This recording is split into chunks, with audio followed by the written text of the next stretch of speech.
On August 13, 2025, Palos Heights Police Department detectives were called to Arden Courts Memory Care facility in Palos Heights, Illinois. A caregiver stood accused of stealing a gold diamond necklace and making a series of unauthorized credit card charges from an elderly resident who was living with dementia. My name is Bill Morris. I'm a detective here at Palos Heights. This is Eric. He's my partner today. What we do as detectives is that patrol, they're the ones out in the squad cars. They're the ones driving around, and they get reports of things that happen. Sometimes it's theft reports. Sometimes it's battery reports. Sometimes it's, traffic accidents, speeding complaints, all that kind of stuff. And when they take reports, they'll document everything that happens. And then if they can't follow up with everything, it gets sent to me and I start investigating it. And that includes, battery reports, theft reports, sexual assaults if it's bad. I'm not saying that you did any of that, but that's the kind of stuff that we investigate, okay? We were contacted by Arden Courts on July 1st of this year because they had a patient that had some stuff go missing, okay? That patient was missing a necklace, and then they found out later that credit cards were used. Her credit card was used at several locations, and that's why we're here today, okay? Do you know what I'm talking about? You said necklace missing? Yeah. You don't know what I'm talking about? No. So you don't know a patient, and you're a caretaker, correct? At Courts over there? Yes. Okay. So you take care of patients? Yes, I did, yeah. Okay, you did. So we're here because they reported that their necklace was missing and then their credit card was used at several locations. And so I started investigating, okay? The credit card was used at a pawn shop in Chicago Heights, so I went there first. I talked to the owner there, and he gave me a description of somebody that came in that actually sold a necklace that looked like our victim's, and then the credit card was used there as well. Does that ring a bell to you at all? Chicago Heights? Chicago Heights, yeah. Would there be any reason why you would sell a necklace that went missing? I didn't say any, no. No? Okay. And then what about the credit card being used there? No. No. So if there's video camera showing somebody that goes in there to sell the necklace and then the credit card being used, you wouldn't know what I'm talking about? No? Okay. The suspect believes she can deny her way out of this room. She cannot. Before walking through that door, Detective Morris had already visited the pawn shop, spoken with the owner, confirmed the driver's license profile, and pulled the credit card records. Every denial she offers has already been answered. Do you know who that person is?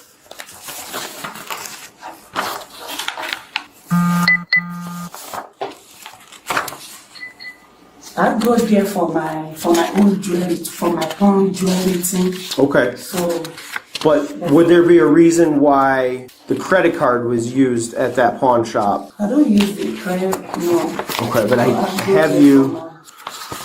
The victim's credit card was used there, okay? And then the victim's necklace was sold there. And it was you that did it. Because you're a past customer there and they took your driver's license before.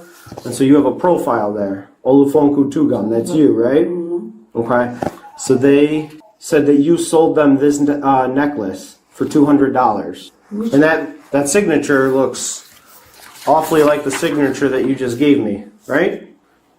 So what's going on here? And that looks awfully like you.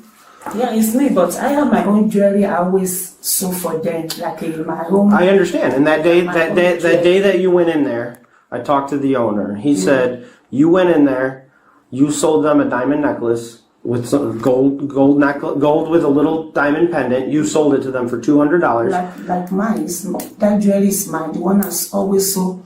Even I have a jewelry, I always pawn over there for them to borrow. Yeah, but that was the victim's. Yeah. We have a picture of the victim wearing it, and it's the same diamond necklace, right? And then not only that, you paid off your balance at that pawn shop using the victim's credit card. For $160, I believe. That was your $150. That was your balance, right? I don't want to put words into your mouth, but that's where we're at right now. Did you use the victim's credit card? I don't use. I don't use. No, I always use my own money to pay the. I always use my own money. But I have you on camera, and you used your. You used your profile to sell them a necklace. I always that use was my the own money to pay my pawn thing because I have a jewelry there at pawn. Right. Yeah, which you borrow money for. So I always use my money. Right. But but the credit card with my own credit card. But we have the credit card from the credit card company showing that it was used at this store to pay off your debt at the pawn shop. The victim's credit card. Who? The patient at Arden Courts. Her name is. She's elderly. She has dementia. She wore that necklace all the time, and then it went missing, and then it's sold here. Would there be any? Do you have anything to say about that? I mean, it went missing, and then it sold, and then her credit card was used. I do not use the credit card. I have my own jewelry. I always sold, I understand that. I get it. You're strapped for cash.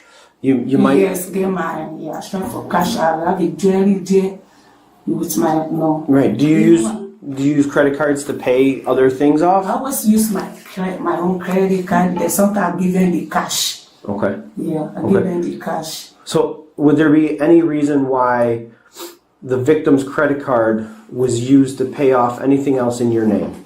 On my name? Yeah, in your name. There would be no other reason? So if I showed you some other bills that were paid with the victim's credit card, what would you say about that? The bills? What? You know, a bill like an electric bill or your car bill or a gas bill, internet bill? I don't have a car bill. Even I don't have an internet bill. So... Okay. Well, I'm about to show you some more information. This is a Comcast bill. This is from Comcast. And the victim's credit card was used on June 30th, which is the day that things went missing, in the amount of $348. Mm-hmm. And that's your name right there, right? And that's your address? The victim is an elderly woman with dementia dependent on caregivers for everything. Her daughter gave her that necklace on her own wedding day. She wore it for 17 years without removing it. The total financial damage, a pawn shop balance, a Comcast bill, a Nicor gas charge, all drawn from the same account, all in a single day. So we have records showing that the victim's credit card was used to pay for a Comcast bill. Who has access to your Comcast account? Nobody. But you, right? Yes. So how did this happen? It didn't go through. It didn't go through? It didn't go through. But you tried, right? Yes. That's why we're here. So you tried to use it, but it didn't go through? Why didn't it go through? What did it say? I don't even know. You don't even know? Okay. So then let's backtrack a little bit. What happened at the pawn shop? The pawn shop, I went there to go and pay my bills. Right. Yeah, so... With the victim's credit card? With my own... We have the credit card I have a credit card slip with the victim's credit card being used there.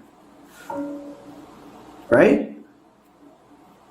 I don't want to put words into your mouth, but yeah. It was used at the pawn shop, right? By you? Is that a yes? Yes. Okay. See, now we're being truthful. I'm sure you needed the money for something, right? I'm not saying you're a bad person. Mm-hmm. I'm not saying that you go and take advantage of people. Everybody has their reasons, and I wish I could put myself in your shoes, okay? There was a reason why you were selling these things, and there was a reason why you had to get that money. I don't know those reasons, but that's why I'm here today, is to try and figure that out and find out why you use these things. Okay? Are you behind on bills? Yes. Yes? A lot? What kind of bills are you behind? Like my house rent, everything. It's only me with it. I have 4 kids. The government didn't help me to give me anything. Mm-hmm. They say because I work 2 jobs. Uh-huh. So I don't even, they had to keep me out from my other house. I had to get another house now. That's how I was now. So no link, nothing, no like a money, extra money. I have an autism baby. It's like a Alzheimer's and sick baby. Yeah. So I don't really have time to go and work. I have to monitor her. She be, how the autism baby behave. They just destroy everything, So that's what happened. Minutes earlier, she admitted it. The victim's credit card was used at the pawn shop. Detective Morris offered no judgment, only an open question about why. What followed was the answer: 4 children, an autistic daughter requiring constant attention, an eviction, 2 jobs, no assistance. The crime was not random. It was desperation reaching the wrong direction. So you saw the credit card and the necklace, and you thought that would be a reason to get out? No, I don't. No, it's not the reason.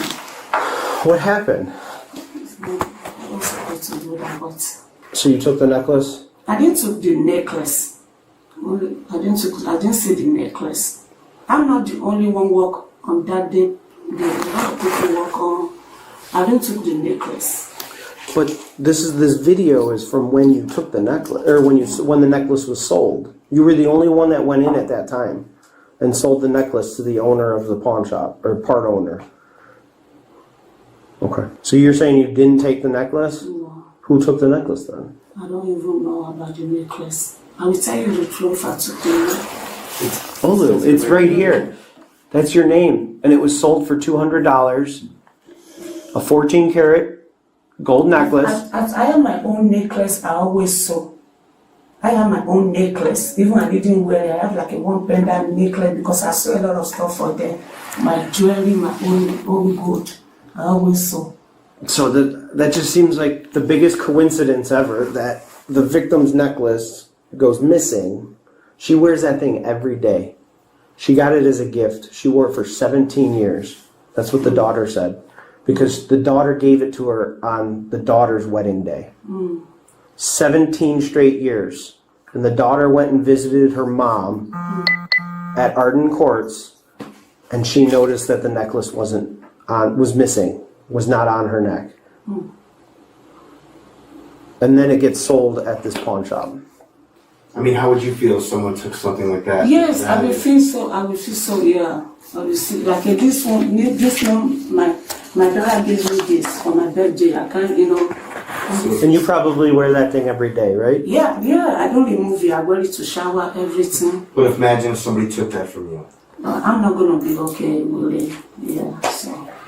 And that's where we're at right now, is that the victim lost her necklace because she couldn't say no, because she's medicated at the hospital or at the nursing home because she has dementia and she's unruly, and then it goes missing, right? It gets sold the same day that you're there with your signature on there. Right. So who took the necklace? I own my jewelry on that day. I know, you bought your jewelry back. Yeah. You bought your jewelry back. But before you did that, you sold them the victim's necklace. Who took the necklace from the victim? Who took the necklace? Who took the necklace, Olu? I did. You did. Okay. And why did you take the necklace? I didn't take it for his neck. I will say the truth. I did not take it for the neck. You didn't take it from her neck? No. Where was it at? It was on the table. Okay. It was on the table. Okay. On the table, the chest drawer. So. Okay. Next to the bed? Where? Yes, next to the bed. Okay. I think maybe when the other caregiver was taking care of her, maybe he didn't know. So, So it was on the table. The table. Next to the bed. Yeah. Okay. Where did you find the credit card at? It's in the wallet. In the wallets. Did you take any money? No, I didn't take money. Okay. I did not take. How many credit cards did you take? I didn't take. No. Just the one? It's only one. No. I'm only asking because I know I have several credit cards. You probably have several credit cards. Yeah. I'm only asking. I wasn't blaming you. I was only asking. That's all. Okay? No. Okay. All right. We have one more charge. Similar to this. It was a NICOR charge, gas charge. Was that you too? It has your name, your address, for the amount of $418. It was used on June 30th. Was that you? Even all this didn't go through. I don't even. I know, Yeah. but we still have to talk about it. Yeah. You know, you tried, right? Yeah, I tried, but it didn't go through. What about the Shell gas station? No. Shell gas station. Dude, that wasn't you? Shell gas station. There was another charge for Shell gas station. Shell gas station. I don't have copies of the video for that, but I mean, you're the one that had the credit card. So this says it was processed on June 30th, but then it was charged back to the credit card on July 6th. So it looks like it went through for a little bit, and then they realized that it was not your credit card, and they gave it back. They put it back. Does that make sense? Yes. So it looks like if I hadn't called NICOR, it probably would have gone through. Call NICOR? NICOR, that's the company that does the gas company. Okay. Is there anything else that you want to tell me? Nothing. Nothing. Have you ever done this before? This my, to be honest, I swear to God, this is my first time. I never do this before. Yeah. I don't know what put me to this. You know, it's because maybe like my financial problem. I never do this before. Okay. Never in my life. Okay. And what did you use the $200 from the pawn shop for after you were done? I used to. I pay my bills. Your bills? Yeah. Okay. So you're not going around doing this to... No, I never. Okay. I've been working there for so long. I don't know if I don't know how long you've been working there. I've been working there for many long, so I never in my life. Okay. When we were there, did you know why we were there then? Did you put... I don't even know. You didn't know? I don't know. So this was out of sight, out of mind. It happened. You didn't think that we would find out? I don't even know. It's like, you know, yeah. Okay. So here's what happens now. I have to call our state's attorney's office, and they have to determine if we have enough to charge you or not with theft. Okay? So you're going to be here for a little bit. I have to go call them, and then we'll go from there. Charge me for like how? Like a theft, like fingerprinted, you'll have a court date, all that kind of stuff. Okay? Because you took somebody's possessions and used them. And then that's my job, is that I have to call the state's attorney's office, and they tell me if I have enough to arrest you and charge you for the crimes that happen. Okay? So they're going to take my fingerprint? Yes, we're going to take your fingerprints right now. After that? And then you'll get a court date if they say that I have enough to arrest you. But that's up to the state's attorney's office. Okay? So they're going to give me the court dates to come to the court? Yes. But you'll be out of here today. Whether you get charged or not, you're leaving here today. Okay? Unless you start fighting us, or I know I always tell that to people. If you start becoming unruly or anything like that, then we have bigger fish to fry. But right now, we're gonna fingerprint you, and then we're gonna call the state's attorneys, and then we'll go from there. Okay? Thank you for being honest with me. I know it probably feels better a little bit. Yes, I really feel bad. Because I've never been through this before in my life. This is the first time the police put the handcuff. And that's why we were cooperative with you. We didn't want to scare you. We didn't want to have to go behind the back, that kind of stuff. So, okay. Detective Morris repeats the question 3 times. Silence follows each one. Then the answer finally comes, I did. Not extracted by force, but built on receipts, signatures, and a paper trail the suspect could no longer explain. The suspect was taken into custody and charged with aggravated identity theft. Additional charges remain under review. Under Illinois law, financial exploitation of an elderly person is a felony. The caregiver position she held carried legal trust. Violating it carries legal consequence. Lessons learned. If you are a caregiver, understand this. Taking anything from a patient's room or using their financial accounts for any reason is a criminal offense under Illinois law. The position of trust you hold is not informal. It is protected by statute. Second lesson. Financial and digital records do not disappear. Credit card logs, pawn shop profiles, billing accounts all fully recoverable by investigators. This suspect was identified through a driver's license she had submitted on a previous visit. The evidence had been waiting long before detectives arrived.